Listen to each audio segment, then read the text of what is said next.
Susubukan daw ng pamunuan ng Clark International Airport sa Pampanga na magpatupad kahit partial operations lang ngayong araw.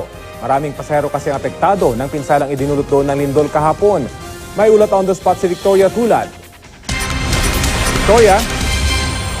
Rafi, wasak itong kisame ng Clark International Airport. Pero gaya nga ng sabi mo, ayon sa pamunuan nito ay pipilitin nila na magkaroon na ng partial operations ngayong araw. Sa cellphone video na ito, makikita ang bumagsak na kisame ng Clark International Airport matapos ang magnitude 6.1 na lindol kahapon.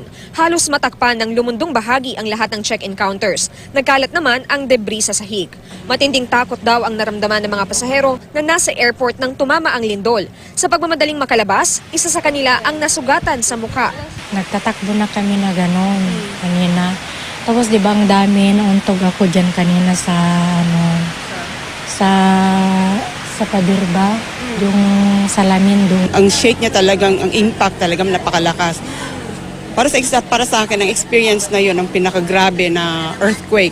Kasunod ng lindol, nag-anunsyo ang pamunuan ng airport na isasara muna ito ng isang araw. Kaya ang ilang pasahero, inilipat ng kanilang airline sa NAIA. Pero hindi raw naipaliwanag ng maayos kung ano ang gagawin nila doon. Nagtanong po kami kung i-revoke or i-reroute or refund, pero sabi nila wala daw silang idea.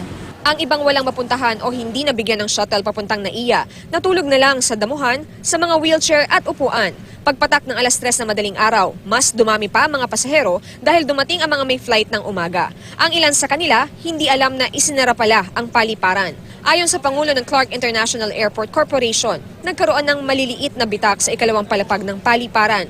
Pero nagsasagawa na raw ng security assessment sa mga gusali para maibalik ang serbisyo. Ang assessment ko, bukas po talaga kami pwede magbukas. We'll try for partial operations today. We'll try.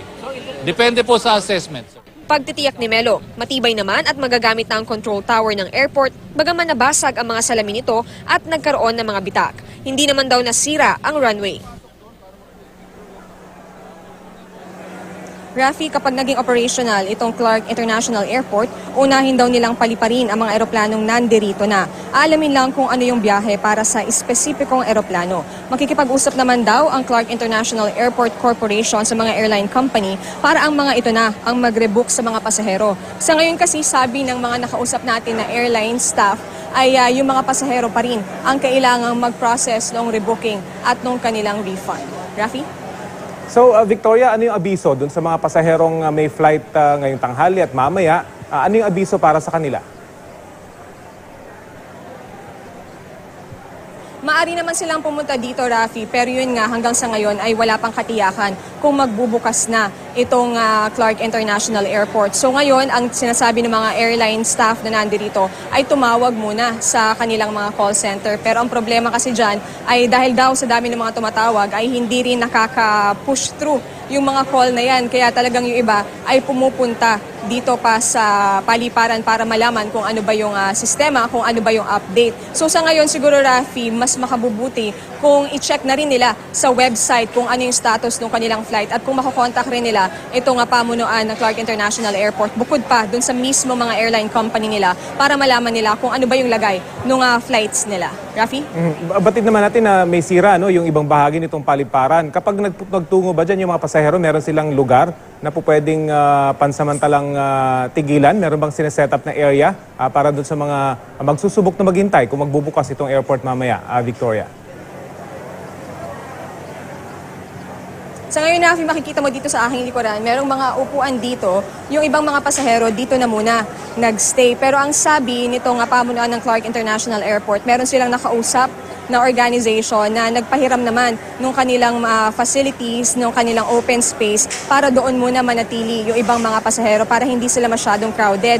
At nag-provide na rin yung airport ng few refreshments para doon sa mga pasaherong ito. Pero yung hotel accommodation ay hindi raw kayang ibigay ng airport. Yan daw ay isang matter with the airline na kailangang i-take up ng mga pasahero. Pero nakausap din natin yung mga airline staff nga. Dahil daw ito ay hindi naman kasalanan ng airport o ng airline, ay hindi sila makakapagbigay ng pagkain at hindi rin sila makakapagbigay ng free na accommodation, Rafi. Okay, maraming salamat, Victoria Tulad.